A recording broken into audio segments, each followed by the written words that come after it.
Hi there. In this video we will be opening up the 6 amp hour EINHELL power exchange battery. This is a bit different to what I opened up before, the 2.5 amp hour and the 4 amp hour ones. Those have screws in the bottom, this has them on the side. I presume I need to also peel up the stickers, sadly. Hopefully they will stick right back up. They seem to be right at the parting line in here. So yeah, let's see. 4 screws on each side, Torx T10, safety screws. Don't wear metal on your hands, don't have a watch. You don't want to short this thing. Ideally open it up when it's fully discharged. Mine is the opposite of that, so I'm going to be extra careful. I sadly don't know the proper technique for getting this apart. I've seen some teardowns, but on smaller batteries that don't have this particular configuration. I think on the 5.2 amp one. Yeah, in theory it's splitting up right in here, but labels will not allow me to split it. So labels are coming off. If you use any spudgers like these metal ones, be really careful because you don't want to short anything in there. Ideally use plastic tools, honestly, or don't do this at all.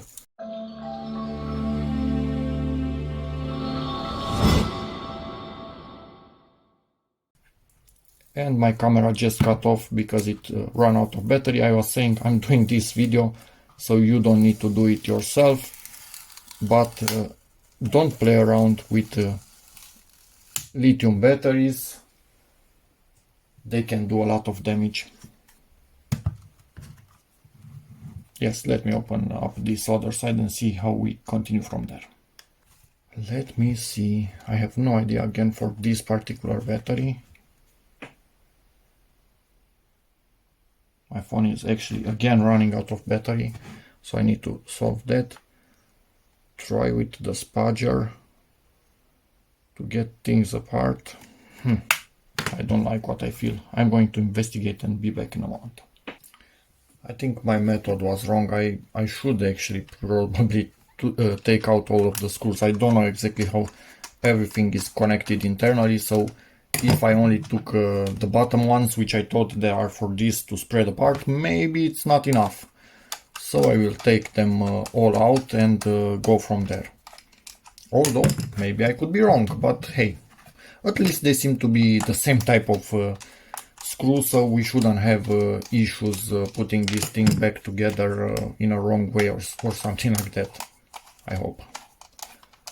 And maybe the top actually lifts off. I can feel some movement now that I started to open this up. Yeah, the top lifts off. So it's good that I actually opened it up like this. Our button just fell. They always fell. In this model, as in the 2.5 amp one, the spring is safe, so it's locked in place. It cannot fall, which is great. In the 4 amp hour model, the spring can fall and can short, so be careful. Again, don't wear metal. If you clean it, do it with a plastic brush so you don't short anything. We have here a bit of a different configuration to the other batteries. I'm not sure honestly what this is. Maybe it's a kind of shunt, but doesn't specify on it any rating. On the others there was specified the rating. We do have a shunt right in here.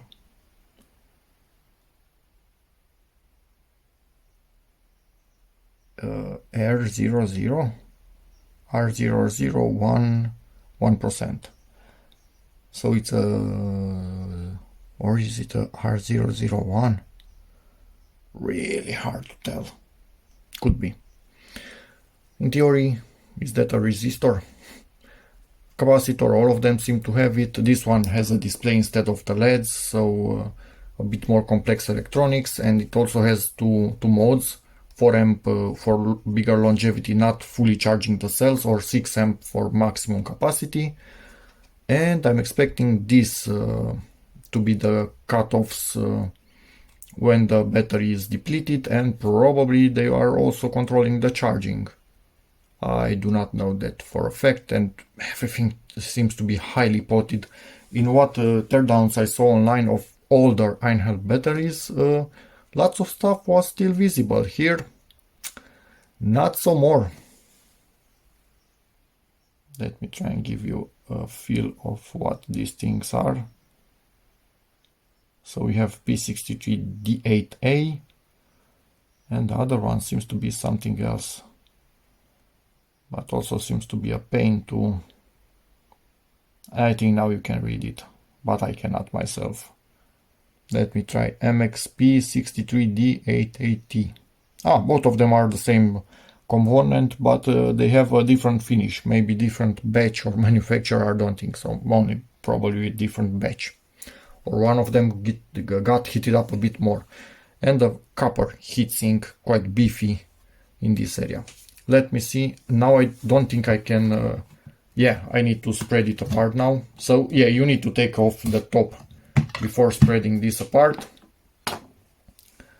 I will also give this a good clean. So this one, we cannot actually see what cells they are using. Oh, so sneaky. Ha! Yeah, I was hoping we can see what cells they are actually using. No way in hell, unless we start heavy desoldering, which I'm obviously not going to do.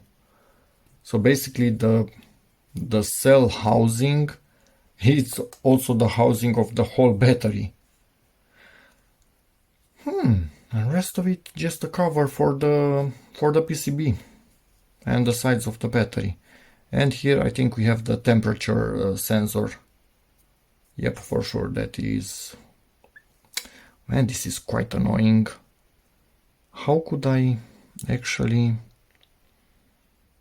Let me try and measure, because now I'm closer to them, so I can approximate where the battery starts and where it ends, so I can measure them. But again, be careful not to short anything. Calipers are made of metal, at least mine, obviously. Okay, so I measured on the outside. Jesus, be careful, don't do this, you can short anything and start a fire. And I'm going to subtract about 1 mm for the depth of the plastic on this side and 1 mm for the other side. There's no way for me to open this thing up. So they are about 7.1 centimeters, so 71 millimeters more or less. I'm going to search online and see what types of batteries have that particular dimension, and from that we can take an educated guess.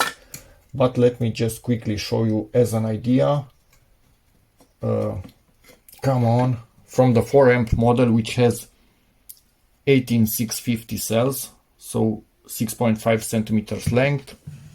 Yep, half a centimeter longer at least. Yeah, and also obviously thicker. But let me think about it for a moment. Maybe we can figure it out a bit even more.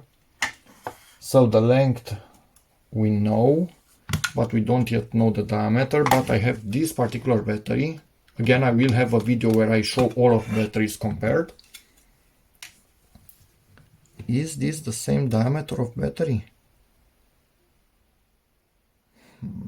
Nah, impossible to guess, honestly. Could be, but it's impossible to guess, because these ones are 2650, so 6.5 centimeters, but 20 millimeters in diameter. So this might actually have 20 millimeters in diameter, but even longer. Let me search online what I can get and try to take an educated guess and see what we can come up with. From a quick Google, I'm expecting this to be the model 21700. The length kind of matches, and the thickness might be a bit bigger than the 2650s.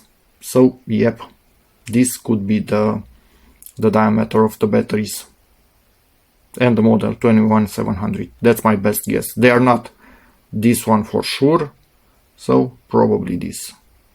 And for the capacity itself, well, this is a 6 amp hour battery, so each two cells are in parallel and then everything in series to make the 18 volts. But for the capacity, that means that each of these cells has 3 amp hours, parallel 6 amp hours.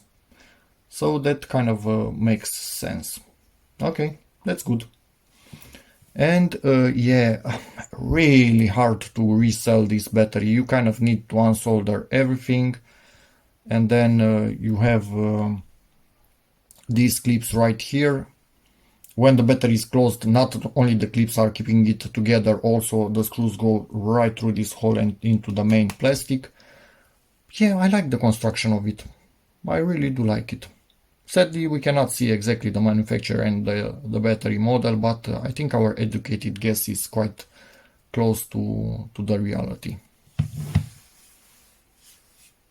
Let me clean it now by using this, which will have its own video in the description, and plastic brush to not short anything in here. We don't want a fire for sure.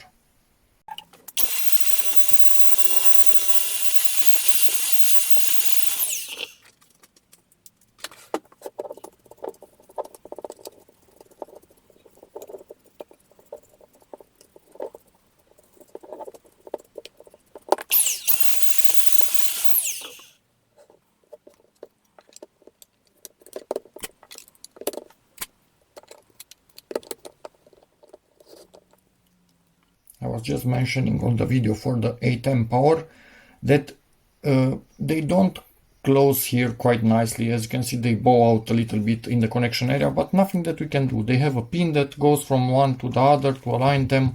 They have this, so they cannot come out further. The top will keep them in position. So yeah, it is what it is. Not aesthetically quite pleasing, but neither does it affect anything in terms of battery quality or capability or who knows what.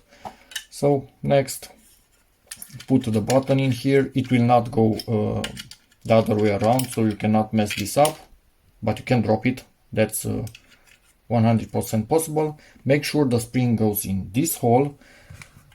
That was a bit annoying on the other battery, and I kind of mostly did it off video. Make sure you don't have any residues inside the battery.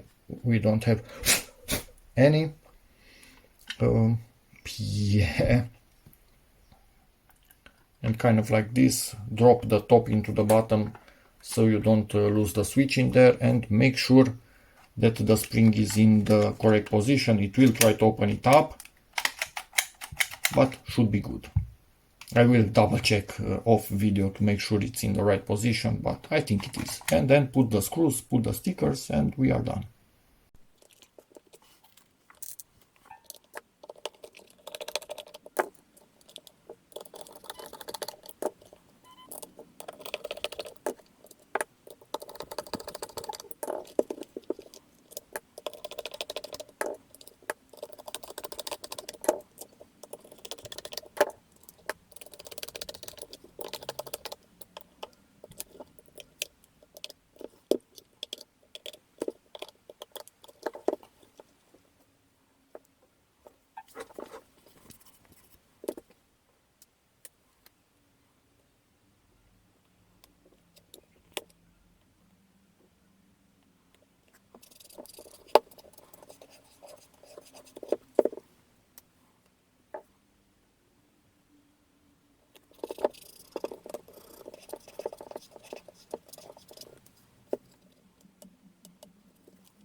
And it's closed up. Do not over tighten the screws.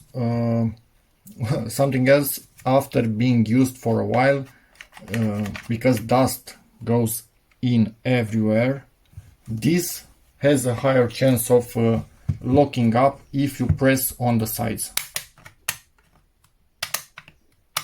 This, not that much.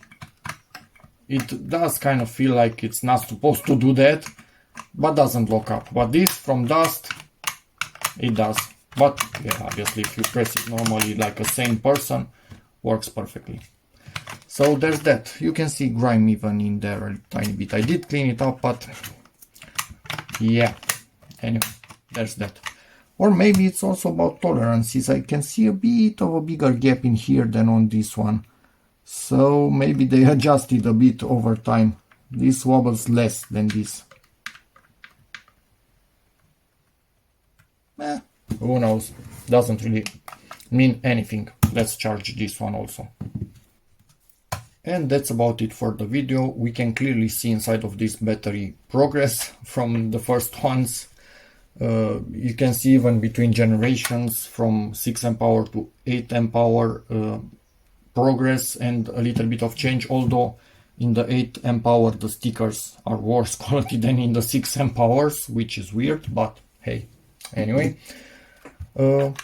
There's that. I didn't see anything wrong with it from my knowledge, what I can understand. I like. And yeah, hope this video helps you. In which case, please give it a like, check out my other videos, and as always, see you in the next one. Bye.